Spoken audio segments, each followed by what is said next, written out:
one of the main things that Everyone On does is really uplift the availability of low cost internet offers. As we mentioned at the top of the presentation, one of the main tools we use to do this is our National Offer Locator tool.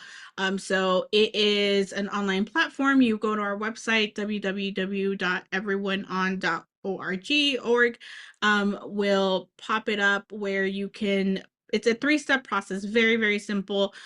You enter your zip code, 5-digit zip code. You then answer questions with regards to what eligibility you meet for typically social service programs such as SNAP, which is the Supplemental Nutrition and Assistance Program, WIC, Women, Infants, and Children Program, TANF, Temporary Assistance for Needy Families Program, such as those. So if anyone in the household, it doesn't have to be necessarily the person who is signing up, but if anyone in the household qualifies for any of those programs, you would check the box for the appropriate program.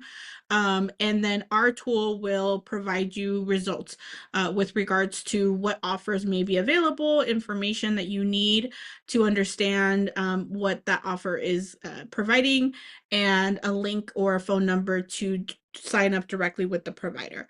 And so here is what our website looks like. I'll actually, let me actually do a quick walkthrough of what our offer locator tool will do when you use it. So as I mentioned here, we're gonna use, we'll put in a 5-digit zip code. I'll go ahead and use my own 90016. One helpful tip that I always love to share is making sure that you don't include any extra characters or blank spaces when you're entering the zip code. Otherwise, the tool doesn't always work in that way. So you enter the zip code, you hit this button to find internet and computer offers, and you'll see here that these are the programs I was mentioning. So let's pretend a hypothetical. I have a K through 12 student. They participate in the National School Lunch Program, as well as you qualify for Medi-Cal or Medicaid. And so you'll see that the tool will then prompt or provide information on available low-cost offers and or potential services. So for example, here, the zip code is in the Los Angeles area, and here in this area, we do have assistance available through our enrollment assistance hotline. And so you'll see a tile with the number and or an email that you can reach out to if you want some more direct one-on-one service. So that will not always be available, but if it is, it will be prominently featured here. We also often have information for hotlines in other parts of the country. So it just really depends on where you're located and what zip code is used. In this zip code, for example, you'll see that that household with those programs that folks are participating in would be qualified or potentially qualified for access from AT&T at $30 a month for speeds up to 100 megabytes per second download with free installation and in-home Wi-Fi. There also is a tile for example, Human IT, low-cost internet offer, which is a hotspot based offer, and Spectrum Internet Assist, which is also a home offer. Then if you continue to scroll, you'll see offers for devices. So we partner with refurbishers across the country who make their devices, usually laptops, tablets, sometimes desktops, available for reduced prices for individuals who qualify through different programs. And so we have listed here the different types of devices that they've made available. So a laptop, desktop with Human IT, same for PCs for People, so on and so forth. One thing I would really like to highlight with regards to the device portion, these are all prices that were reported to us, but their inventory can change from day to day, depending on what donations they're receiving from companies, so on and so forth, who are refurbishing. So I always encourage folks to actually click through to each of these providers and see what inventory they have on any given day and the price points for each of those devices. They often have different types of devices. So for example, I know Human IT often has Chromebooks, but they also have Windows devices and even some Macs. And so those would vary in price point. And so you would actually want to click through and see what they have available. Even different models of each of those will often have different price points. And so this is not static, unless our partners let us know that these this information is a little bit out of date, then we would update that. But I always encourage folks to actually click through and see what's available. And lastly, at the very bottom, you'll see digital literacy training locations. A majority of these locations will be library branches in that zip code through a partnership that we've had with the American Library Association in the past. But if your organization provides digital literacy training, or if you know of a community center or anyone who does provide it is not listed, please, you're always welcome to reach out to us and let us know so that we can add it. And then additionally, if you ever see that it's not working, that there's a mistake, or you're unsure, any errors or issues with the tool, please also let us know to our email, support@everyoneon.org, so that we can fix it. This is, unfortunately, we get so many hits in any given day. We're not always aware until someone lets us know. So I really want to just uplift a request for folks to do that. And then back to my slide deck. Given that there are numerous types of low-cost internet offers across the country, what we wanted to highlight specifically was that in the last year, the Federal Communications Commission has actually implemented a rule that every internet service provider is required to provide what are called broadband labels. And so these are modeled after the FDA nutrition labels that we're all familiar on the side or behind, on the back of food, cereal boxes, packages, so on and so forth. And they're really intended to help consumers be able to compare and contrast different offers to each other, to identify the ones that best meet their needs and their budget. And so this is a really quick overview of what it looks like. They should be available at any point of sale. So if you go into a physical location for an internet service provider, they should have those available and make those available to anyone who requests them if they're not already prominently listed. And then if you're looking for information online, it should also be available before folks are in the sign up process. So before they say, yes, I want to move forward with this specific plan, the broadband label should be displayed. Online, I have already seen that the labels are behind a button that will collapse it. So, folks should just be really mindful when they're looking online for this information, that it might just be behind a link or another part of the website, so on and so forth. We're going to go through the different sections, but I do want to highlight that the FCC has actually put together a very comprehensive glossary of terms. We've linked it here and encourage you to take a look so that you're really familiar with all the different pieces of this label. So starting off with the top third of the label should kind of have a top line view of what the offer is for any given internet service. So primarily it'll mention whether it's service to the home as a wireless offer. So for example, I think Verizon or AT&T have over the air offers. And so that will be indicated here as mobile. Or if they're wired offers such as cable, DSL, fiber, what we traditionally understand to be home internet, will also be listed here as fixed broadband. So it will also indicate the monthly price for the offer, but that is also before any fees and taxes. So if there are additional costs to rent a modem or a router, those will not be included in this monthly price. So something to keep in mind to understand how to read these broadband labels. If the price is an introductory rate, so let's say you get this rate for 12 months, it should indicate that it is an introductory rate, and it should indicate how long that rate is going to be available for. So in this example, it's an introductory rate for 12 months.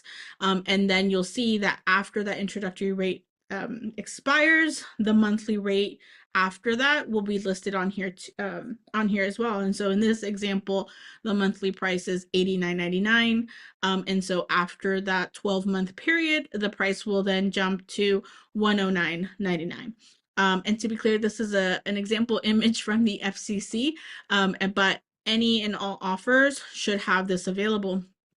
If there's a contract required, which many low-cost internet offers do not often require a contract, but if there is one, it should be listed on here, and it should be able to indicate how long that contract is in effect for. And then subsequently, if there is a contract that is in effect, they should provide, or it needs to provide, a link to the terms of the contract so that folks have access to that, and be able to, read through it and understand what they're signing up for. In that middle part of the label, you'll find those monthly fees that I mentioned earlier. So if there is an additional monthly fee that are going to be added in every month, that should be listed here. So for example, in this image, it shows that there will be a monthly modem rental fee of $10 and a Wi-Fi extender fee of $5. And so that's an additional $15. In this example, that would be added to the monthly price on that top third of the label. It'll also include any one-time fees. So again, for low-cost offers, the one-time and monthly fees are relatively few and far in between, but providers are now required to share all of that information up front so that consumers have the ability to understand or the information to be able to determine whether or not the upfront costs are going to be reasonable for them, or at least manageable, if not necessarily reasonable. And so in this instance, again, the example shows that there's $100 installation fee and a $50 battery backup. In this example, it doesn't really provide information as to what a battery backup is, but so that would be something that you could perhaps, or that you should be able to reach out to the provider to get additional information as to what that fee is in reference to. It'll also list out government taxes, and that will vary depending on the state and local jurisdiction. Sometimes those costs and fees are included in the monthly price. And so if they're included in the monthly price, they may not necessarily break them down line by line in this section. But if they're not included in the monthly price, it should be listed separately in this section here. There's also in this part of the label, there's also a section for discounts and bundles. So as many of us know, many providers across the country will provide discounted services if you also then sign up for internet and TV, or internet and a mobile line. And so any that are available should be listed here, and or pointing consumers to a website or relevant document that indicates what those offers are. In the past, when broadband labels were originally mandated a few years ago, and so at that time the Affordable Connectivity Program was in effect, and it would have also listed information here regarding the Affordable Connectivity Program benefit, but since that program has since sunsetted, it is no longer required. So but there might be some providers who may reference it, and that should be listed in this section here. And in the bottom third of the broadband label, you shall see some really important information with regards to broadband speed. So many of us are already familiar with download and upload speeds and what that means, but it should also list latency. And so for anyone who's not familiar, latency is the amount of time that it takes data to travel from one starting point of the internet to another. So perhaps me sending an email to Diana, depending on my service provider and offer, it should be listed now on the broadband label. And that time is generally measured in milliseconds, and you'll see that abbreviated to MS. And so any and all broadband labels will have this on there. And so you can start to make the understand what the latency looks like for not just between offers, but you could also make an inference that a wireless offer might have better latency speeds, or measured a wireless offer may have better latency versus wired, or whatever the case might be. It also includes information on whether there's a data cap. So again, with regards to low cost internet offers, they often have data caps. They're usually pretty permissive. The ones I've seen across the board are generally between 50 to 100 gigabytes per month, which for most folks is plenty of data. And so if something like that applies, it will be listed out here. It also will need to have information with regards to the provider's policy regarding network management. And specifically what that is really highlighting is information on how the provider um, how they do blocking, um, throttling, and paid prioritization. So blocking is essentially where a provider can stop certain content from going into its network or from being downloaded.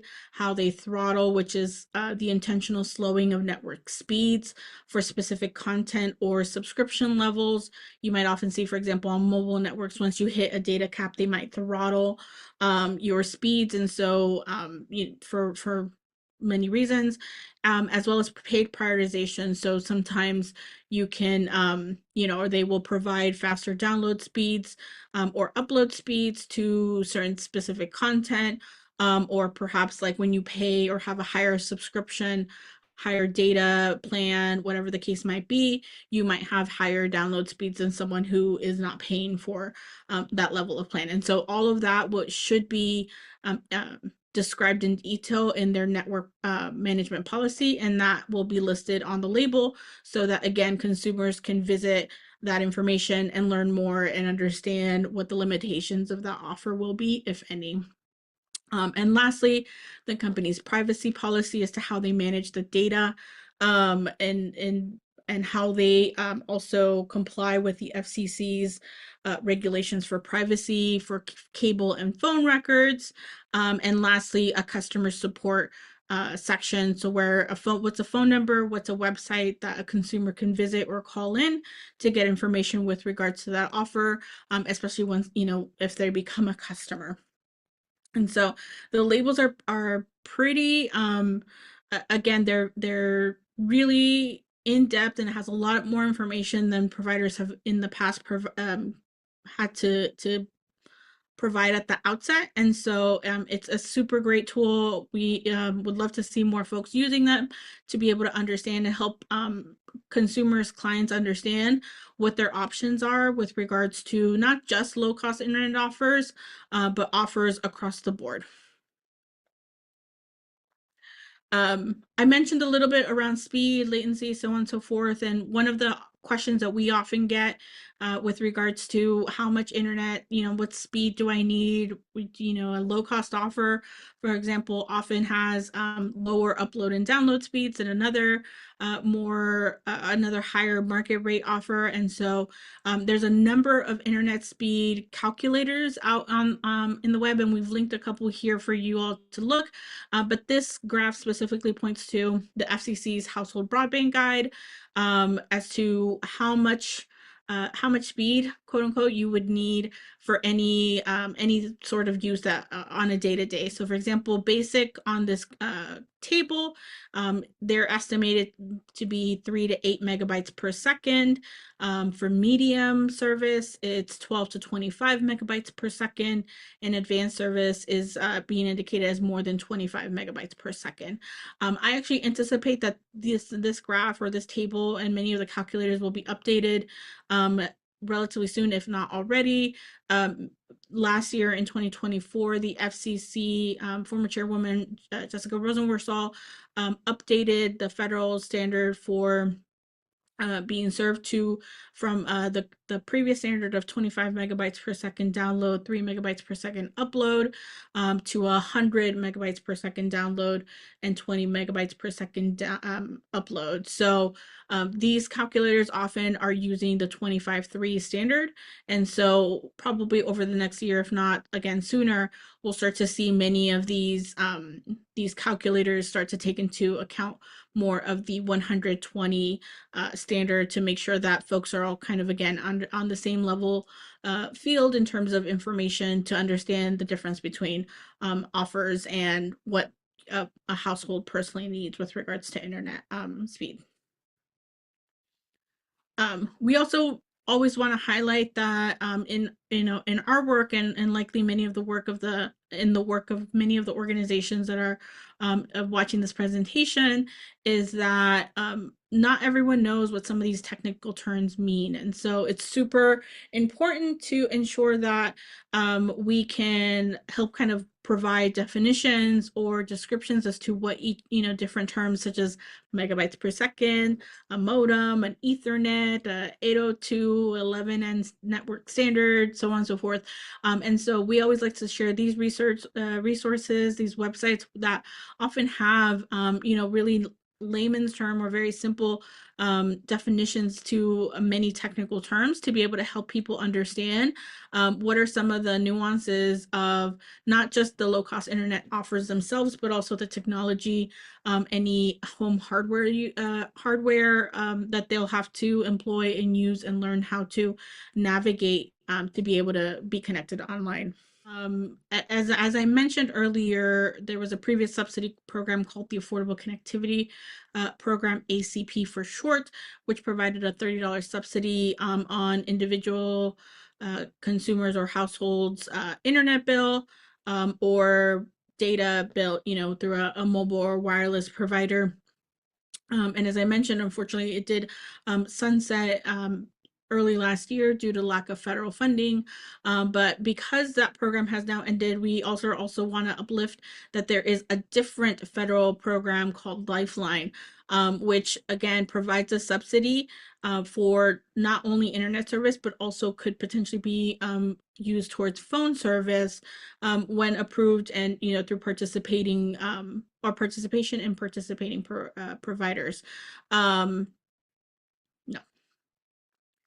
uh, that the federal Lifeline program is a subsidy as well that also provides a discount on your phone or internet service, depending on whether someone in the household is participating in a program such as again SNAP or TANF or several others that are listed. You would apply online through a website managed by USAC, the Universal Service Administrative Corporation, that is the third-party administrator to this program. Online, it's called the National Verifier, and we've linked it here.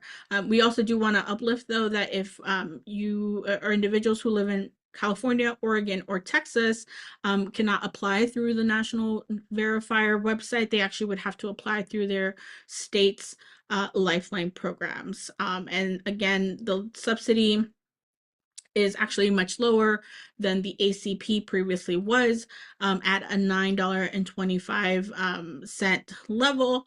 But however, there are many conversations at both local, state, and federal. Uh, Let me start this whole slide over. Oh, I'm like having all these like thoughts of the different conversations I've been listening into. I'm like, no, wait, I can't be talking about things that might happen because that's not applicable right now. I know. I'm already like, I'm gonna do my data slides again because those were terrible. Okay, good. Okay. Dang, I was really hoping I got through the labels, but I was like, Lifeline's not gonna throw me off, but of course, I just went through a Lifeline meeting earlier today. Okay.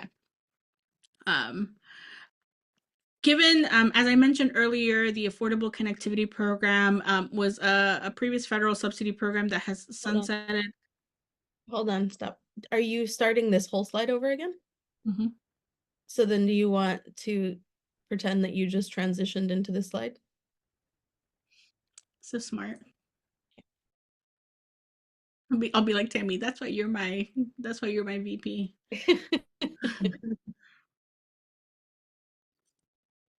Yes. Okay.